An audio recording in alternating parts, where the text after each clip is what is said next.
Hey, welcome to Scale by Design. Today we're joined by Paul and Vikram of General Inception. Guys, welcome to the show. How you doing? Doing great, James. Great to see you. Thanks for having us. Yeah, for sure. So I'm pumped to be speaking with you guys. We talked about some really cool topics here. I'm really looking forward to learning more about you and General Inception, what you guys are up to.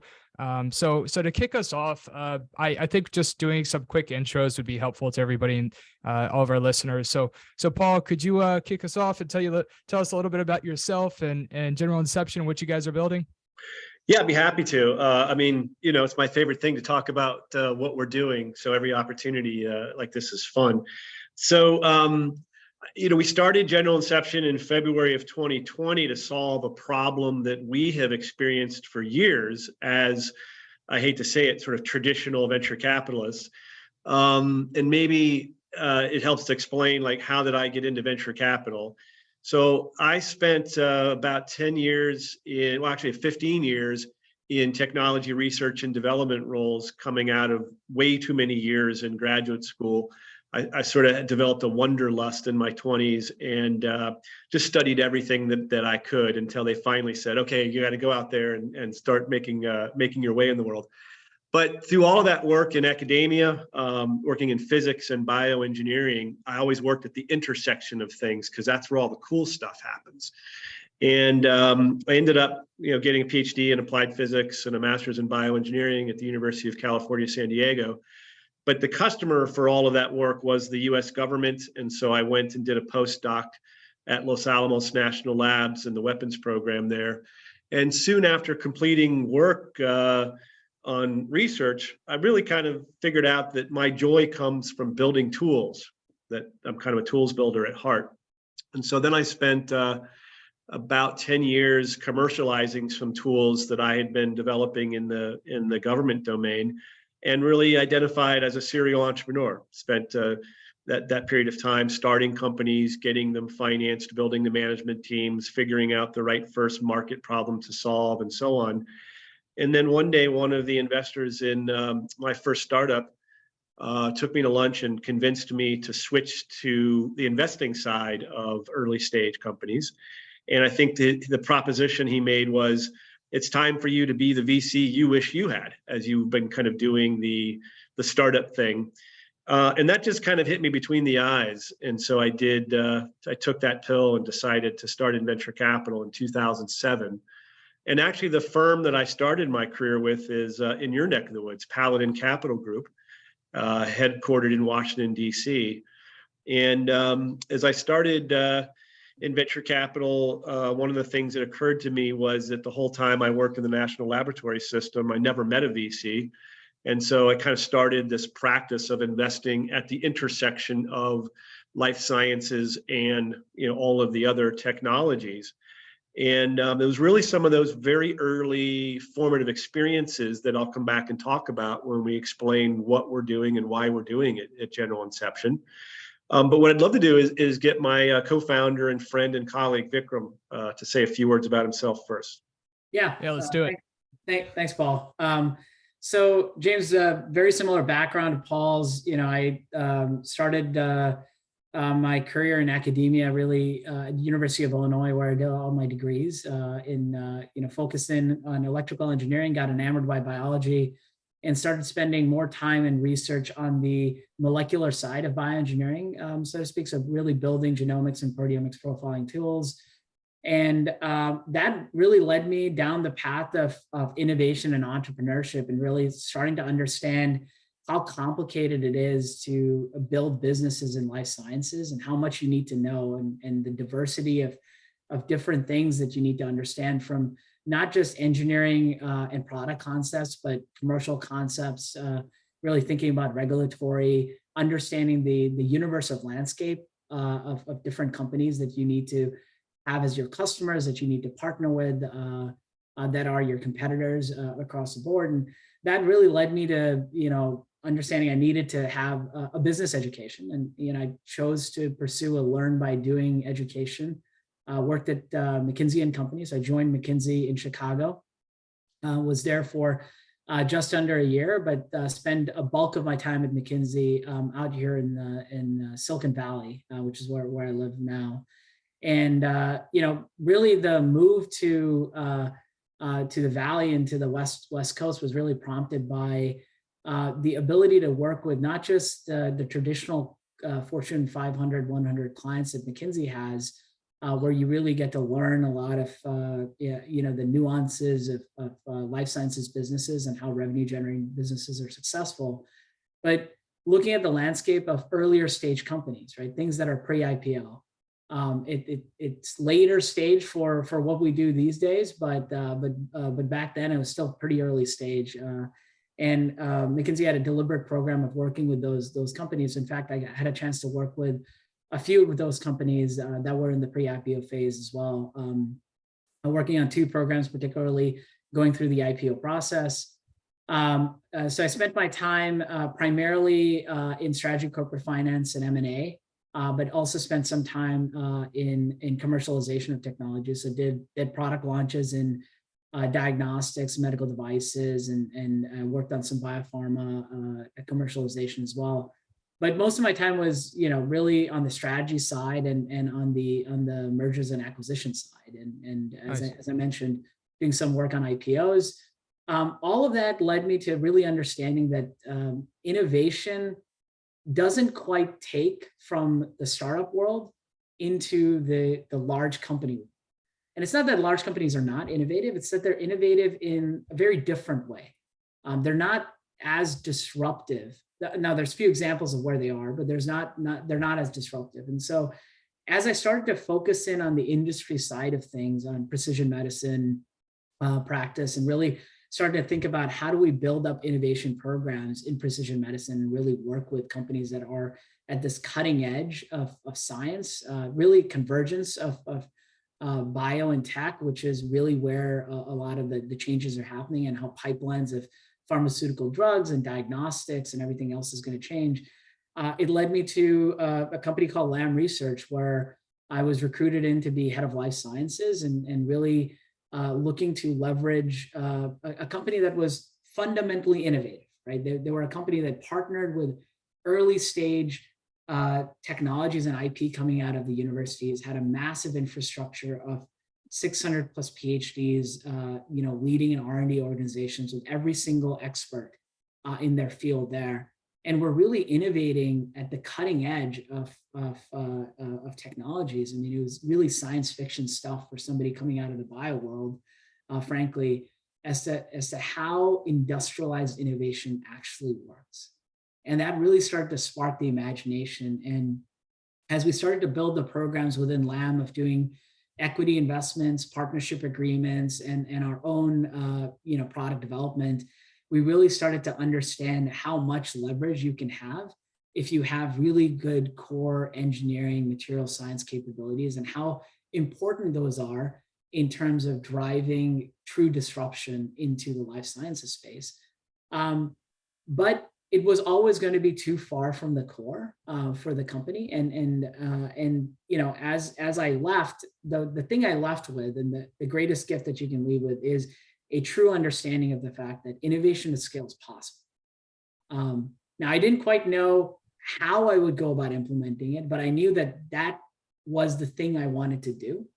And I didn't quite have all of the pieces of the idea, but as is always the case, sometimes in life you come and you meet the right person who has the other side of the paper, and you put the 2 pieces of paper together and you're like, this looks like a map. And at the end of this quest is a treasure that's going to transform things. And that's really what I felt when I met Paul, where a half-hour conversation turned into almost 2 hours, and we were finishing each other's sentences and really knew at that moment that we had the beginnings of something there, something he had been thinking about for some time, I'd been thinking about independently.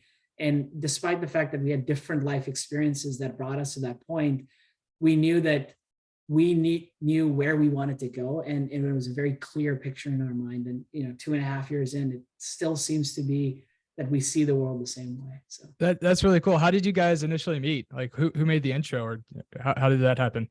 There were a couple of key people, right, Vikram? Yeah. I think Serge Saxonoff, the CEO of 10x Genomics. He was the one who planted the thought in my head. Yep. and then I believe Jenny Rook, who's the managing director of Genoa Ventures, and Keith Grandel from Arch. He also, yep. Yeah. Cool. So I was a collaborator with the Arch when I was back at LAM, so I knew some of the folks at Arch. They had previously introduced Paul and myself, so we knew of each other and we'd met before. Cool. Before that point in time. But Jenny really, I think, was the final push to say, you guys need to go have a conversation about this. And once you get enough people telling you guys need to talk, eventually. Yeah, we were like in a gravity well. We tried not to meet, but right, did your best.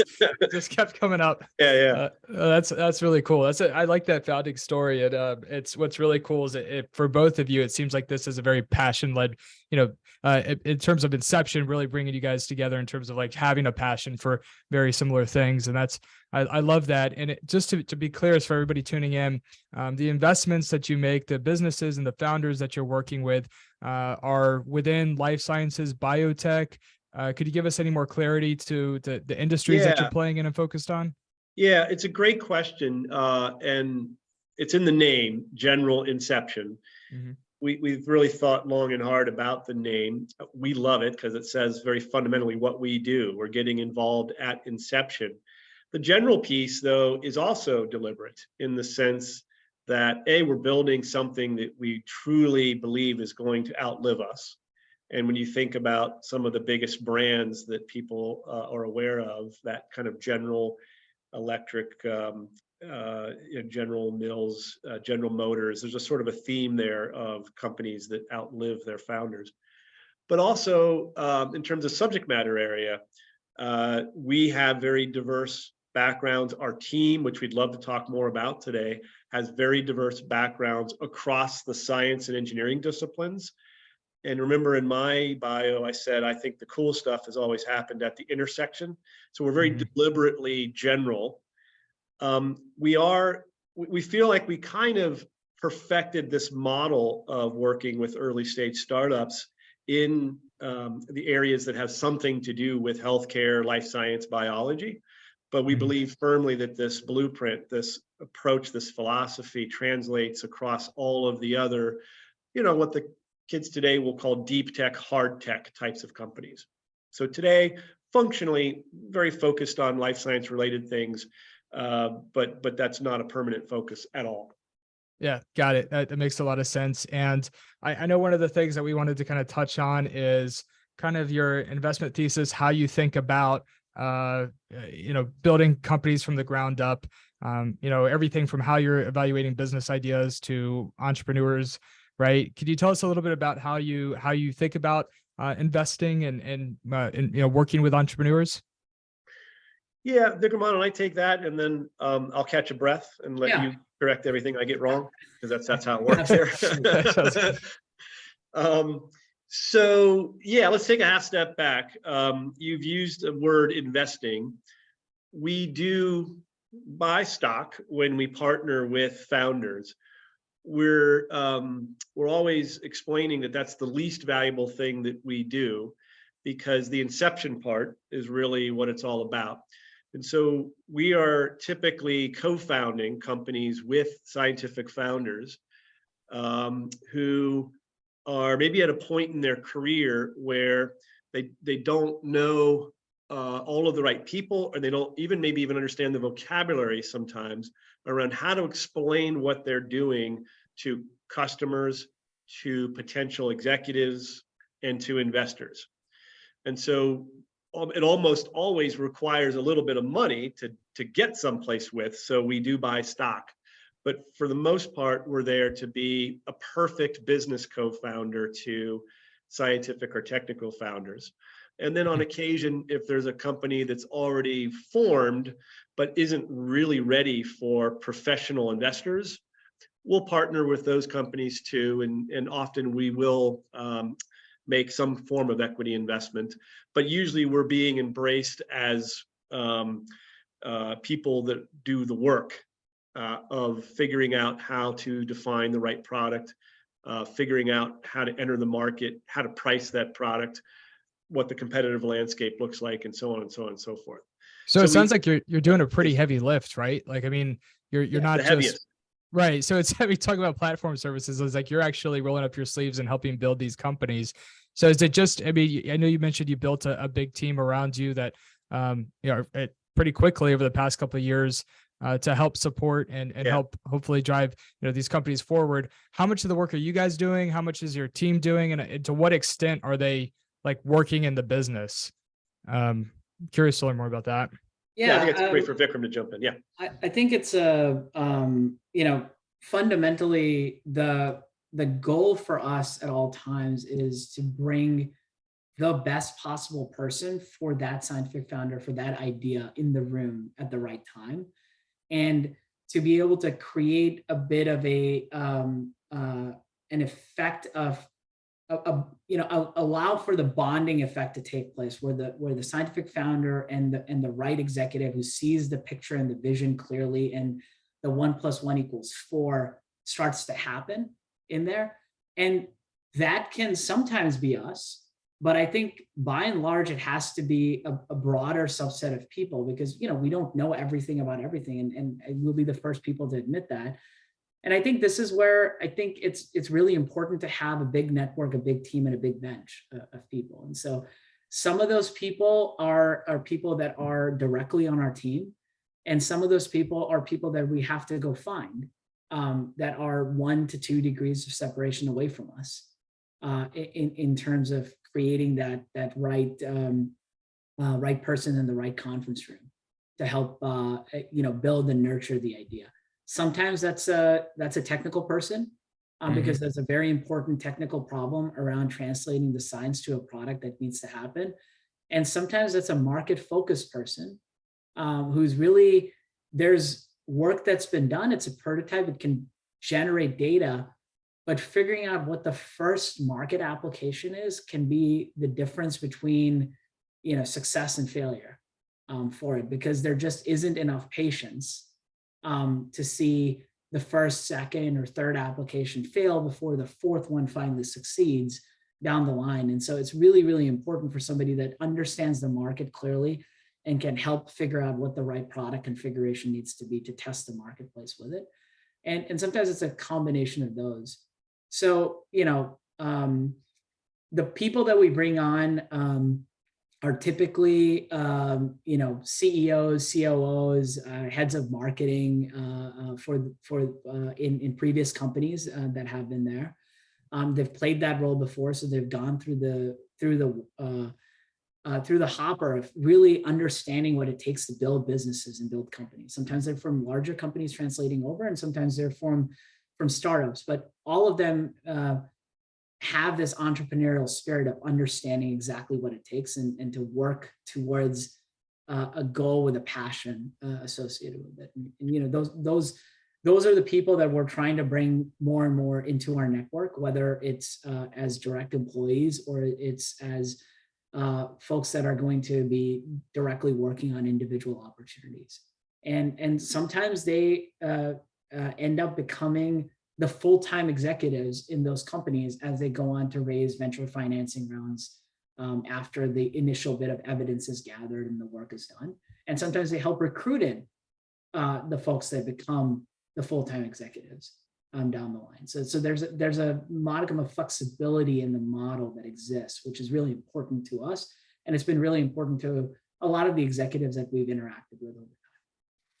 Got it. And so a lot of the people on your team that I'm looking at here on LinkedIn, are most of the people working with you like LPs, or they're actually like full-time employees that are working within the business? What's that structure look like? Yeah, I think most of the people that are on the website spend a majority of their time with General Inception. So by majority, I mean anywhere from 3 to 5 days a week.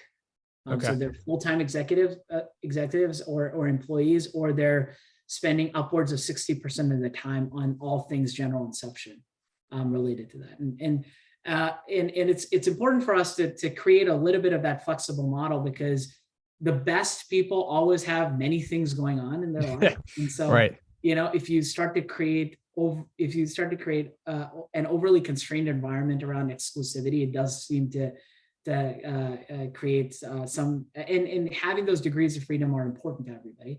The other part of this is, I think as we grow up as an organization, remember, we're 2.5 years old, we're still, some degree, we have a lot of things figured out, but we're still figuring out new things.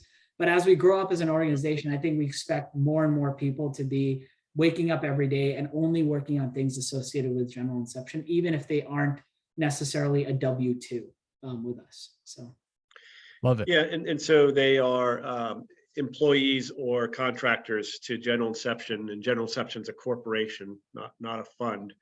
And so they're not LPs, they're workers like us. Got it. Okay, yeah, that makes a lot of sense. I appreciate the clarification. So, yeah, I have a few more questions for you. I'm curious, what are the companies you're working with are you spending the most time with right now? Like, what's an exciting opportunity or challenge that you're focused on solving right now? That's a good question. I think that's it's a question that's sort of consistent with the life cycle of the projects. We're getting involved, often forming the companies with the scientific founders, where we have a kind of a shared vision of what's the opportunity. And then you go through these cycles of time intensiveness. But the objective is to really get them ready for institutional venture capital.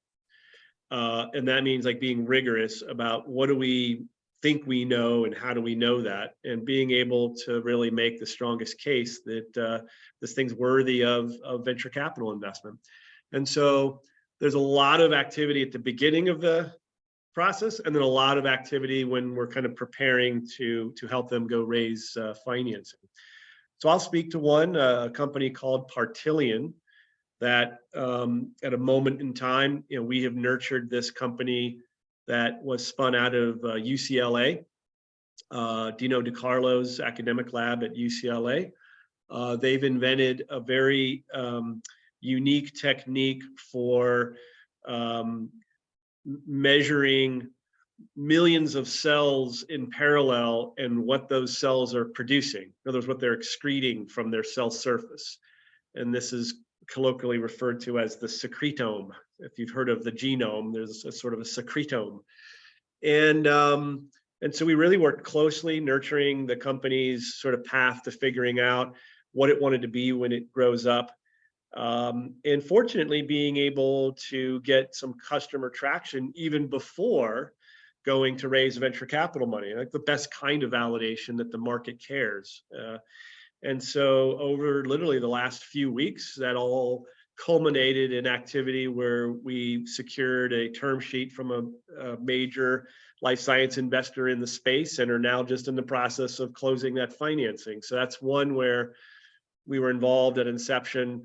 It's a classic academic spin out where the inventor just got a PhD a year and a half ago, so really didn't have a career's worth of relationships yet.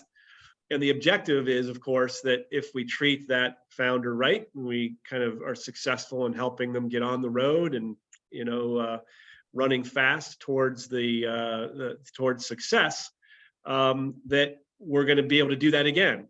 And as a case in point, we just started looking at a new thing out of Dino DiCarlo's lab. So that's the goal, is the flywheel, where we start to kind of have these very close relationships with the most inventive people on planet Earth who say, well, let's just go to General Inception again and again and again and do it. So I know for Vikram, for me, that's one I spent a lot of time with lately. Paul, do you want to maybe give like 10 seconds on or 15 seconds on some of the stuff that we did do with Joe and Dino on Partillion? Yeah, actually, I think too, just to follow up on that, I'd be really curious to hear the, a series of events. Like this specific case, was the technology exactly where it needed to be, or did you come in and say, hey, to go to market, we need to pivot or focus on this aspect? I'm curious to kind of hear about that process. I know it varies from company to company, but there's a case study, right? Yeah, this would be really cool. But as one case study, so Joe DeRoot is the now doctor among us. We met him before he defended his PhD, and he sort of got his PhD granted while we were gearing up to work with him. And so he was in Dino DiCarlo's academic lab, and he had papers published. So there was some academic data. but those data and the particular experiments were not quite indicative of a product. Like, it didn't solve a problem yet. It was proof that the core technology had some promise.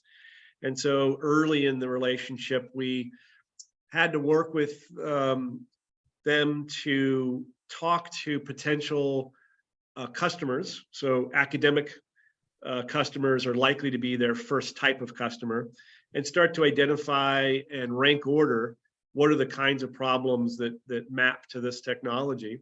And then we help them engage with big commercial partners like 10x Genomics that I was on the board of, Becton Dickinson, Bio-Rad, Sony. And these are all companies that sort of make the existing laboratory equipment that Partillion would essentially, ride on. So there's an existing install base of all this equipment, and Partillion comes to market with stuff that makes those instruments better, if that makes any sense. So we really help them engage with those potential partners, learn what proof meant to them. In other words, like, what showcase data sets would convincingly say this performs as advertised and it's compelling enough that we want to figure out how to help you sell it in the marketplace. And we did a lot of what we call in the industry voice of customer work, where you think you know why customers care, but you really want to go in a completely unbiased and independent way, talk to them. And so General Inception helps do some of that work in the field. And then you start to develop this picture of the product's form, fit, function, and price. And now you're out of the academic domain and squarely in like big C commercial domain. And I think that getting this financing done by, again, a very reputable VC firm required that crossing of the chasm from congratulations, you're now a PhD and you have a published peer-reviewed paper, to, oh, you actually have a product definition, you're actually generating a little bit of revenue, and you have all of these detailed transcripts from living, breathing customers as to why they care. Cool. Like, how about we invest? So that's how that worked. Yeah, that makes perfect sense. So I'm really starting to understand the value proposition of what your team brings to the table.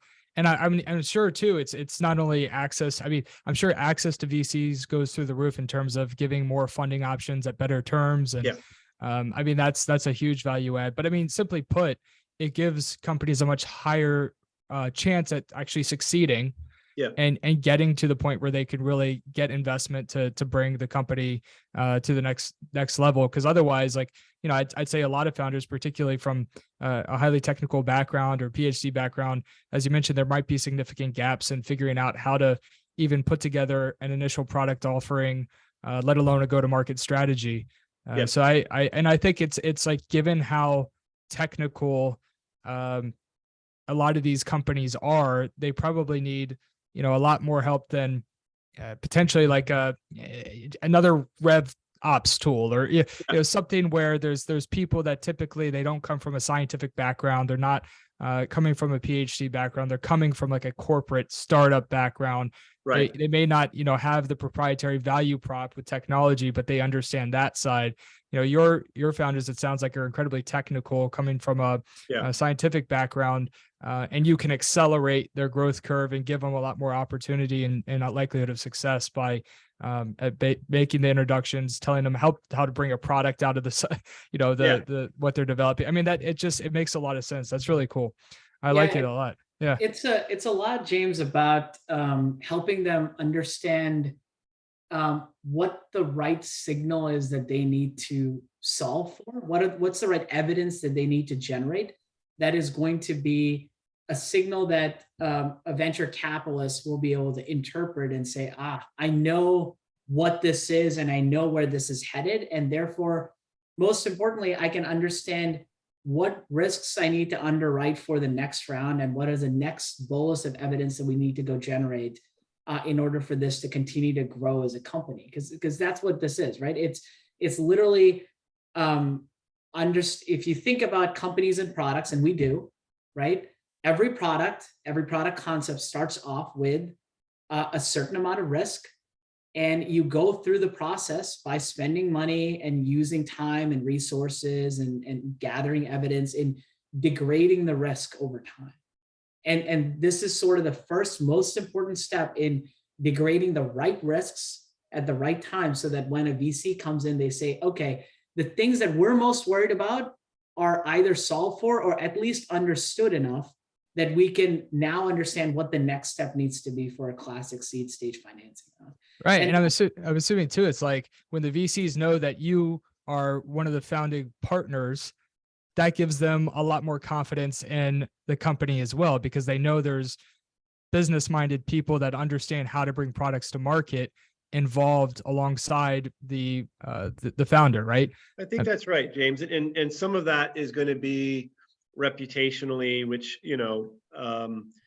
always makes us a little blush because we like to just do the work. But, in the venture capital industry, everybody's getting deals from everywhere, but you do tend to kind of index on the deals that come from somebody, because you've kind of calibrated, their judgment.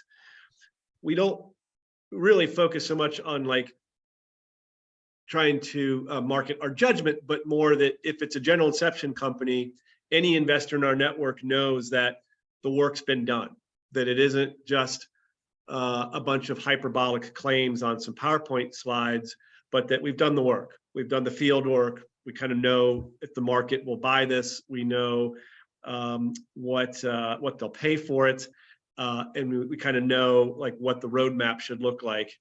And that investor, if they're looking at a General Inception opportunity, isn't going to have to spend the first 6 months after they invest figuring out what it is they have, right? So we're kind of going for like, I always use this McDonald's metaphor, which is horrible. It makes Vikram cringe. But if you go to a McDonald's, anywhere, certainly in the US, like, the experience you're going to get, right? Because everyone has a certain theme and consistency to it.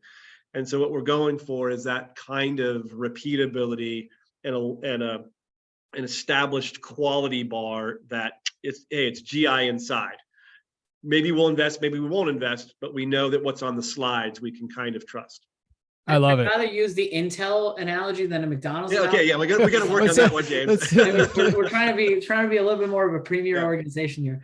I think the other important thing here, James, to calibrate to is that this isn't just about helping people think about what their idea is and then making a few intros. It really is bringing the right cycle of people at the right time. So early on, we brought an executive on board who helped really think about, how would you go do voice of customer based on this, and how do you need to think about the product configurations?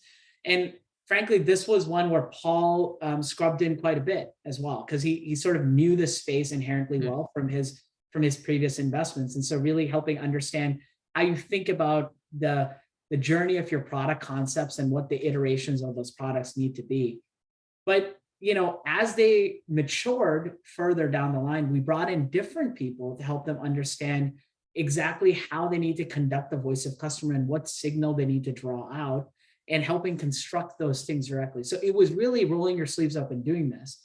But every opportunity is a little bit different, as you cited at the start of this. And so there's some opportunities that require the right people, but providing guidance to helping individuals, do the work and learning and growing in there. And then in some cases, we literally have to scrub in and just be the people that do all that work, right?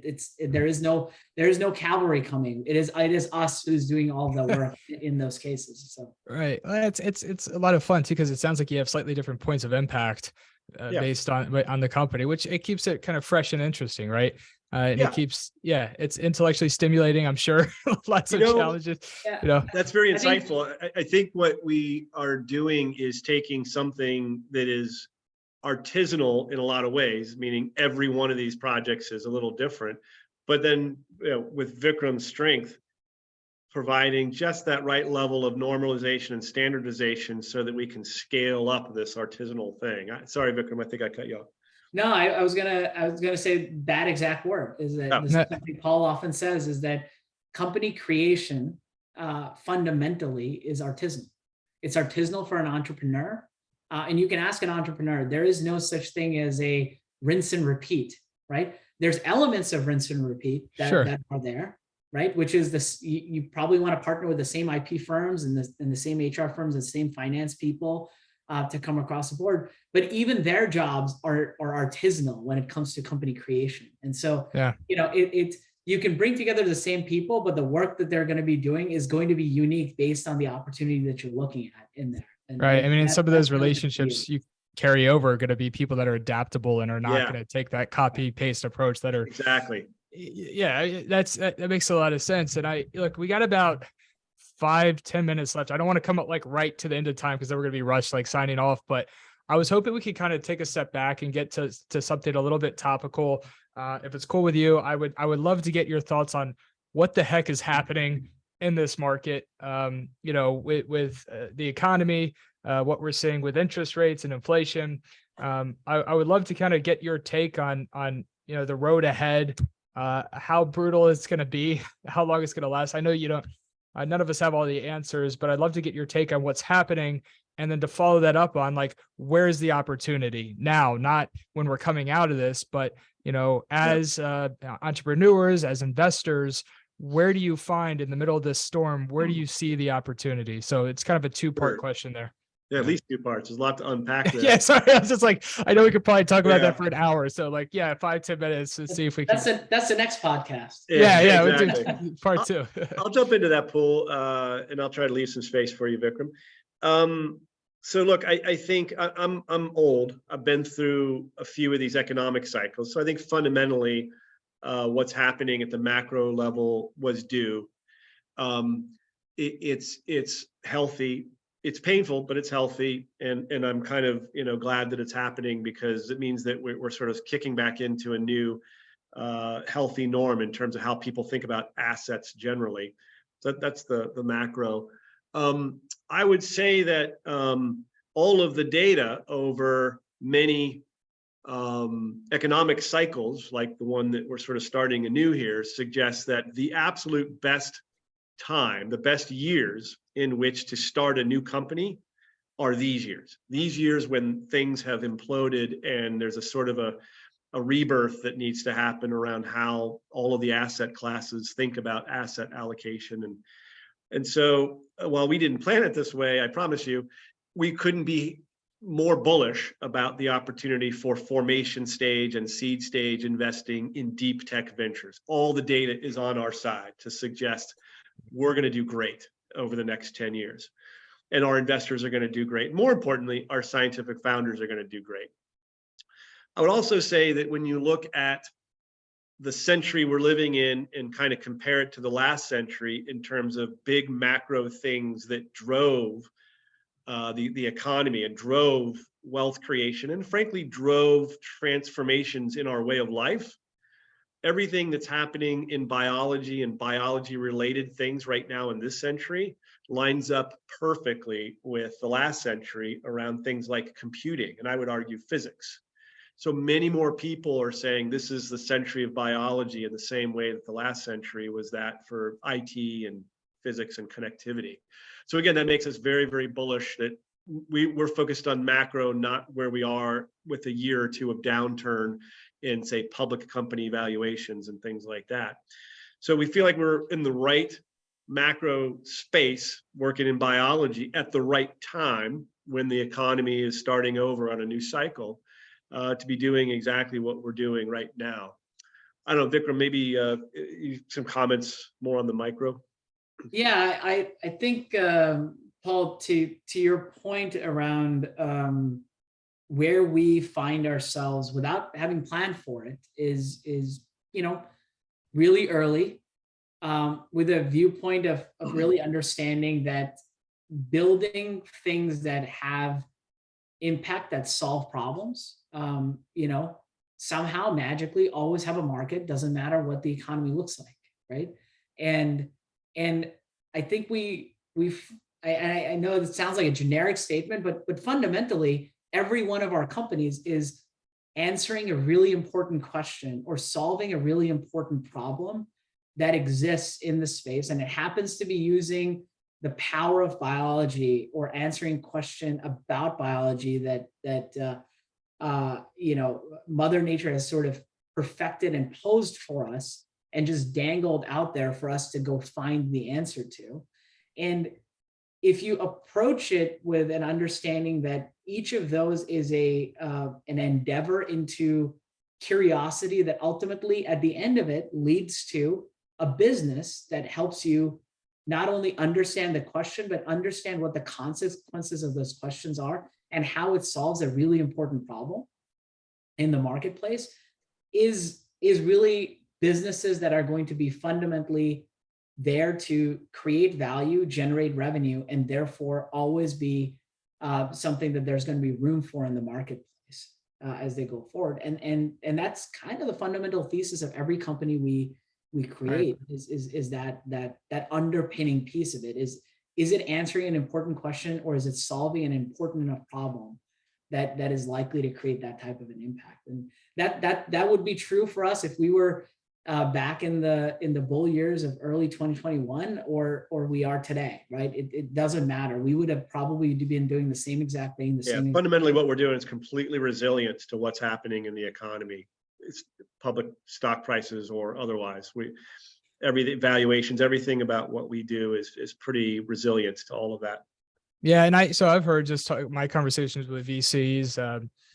I've heard that, life sciences, biotech, healthcare, climate tech, are even like space tech, yes, are all spaces that seem to be getting a lot of focus right now in this market. Does that sound right? Would you tweak anything there? Add any industries? I would actually, James. I'm glad you asked, because you mentioned climate tech, and I was glad you said that, because healthcare and biology are naturally, they go together. Nobody questions that. When I refer to this being the century of biology, it's that biology is now an engineering discipline. We build things with biology, and we solve non-biology problems with biology, including how are we going to feed the planet? How are we going to manufacture things that today are manufactured with inherently dirty chemical processes? So the parts of the economy that we're impacting with what we're doing here, way greater than healthcare. It's agriculture, it's the entire specialty chemicals industry that drives our food, our flavors, our fragrances, sort of all of these things. A lot of those parts of the economy are part of what has been impacting climate change for 150 years, since the Industrial Revolution. Biology is at least partially the answer to unwinding a lot of the damage that we have done with the Industrial Revolution. Well, I think this is a perfect kind of full circle ending, is talking about the convergence of different industries is really where the fun stuff happens, or the intersection, or whatever you want to call it. So yeah, wow, what a perfect way to kind of sum things up here. We are coming up on time, so Vikram, Paul, this has been a blast. I had a lot of fun. I've learned a hell of a lot. Yeah, this is great. Thank you guys. James, thanks for the questions and really appreciate it. Really appreciate the time. Yeah, for sure. Hey, anytime y'all want to come back on, just let me know. We'll make it happen. Well, next time I'll sit next to you, since you're keeping watch over my hometown of Reston, Virginia. Yeah. So guys, everyone tuning in. So it turns out we grew, like when I was growing up, and Paul, we lived less than like a quarter mile away from each other, which I feel like if we were both in the VC community in the Bay, in the peninsula, that probably wouldn't be that unusual. But the fact that we were like in the capital of government contracting in the middle of Reston, and we grew up right next to each other, I think that's pretty incredible. It's a small world and getting smaller. Yeah. Awesome. Well, hey, thanks guys. And for everybody tuning in, thank you for joining us, and we'll see you next time. Take care. Thank you so much, James. Thank you.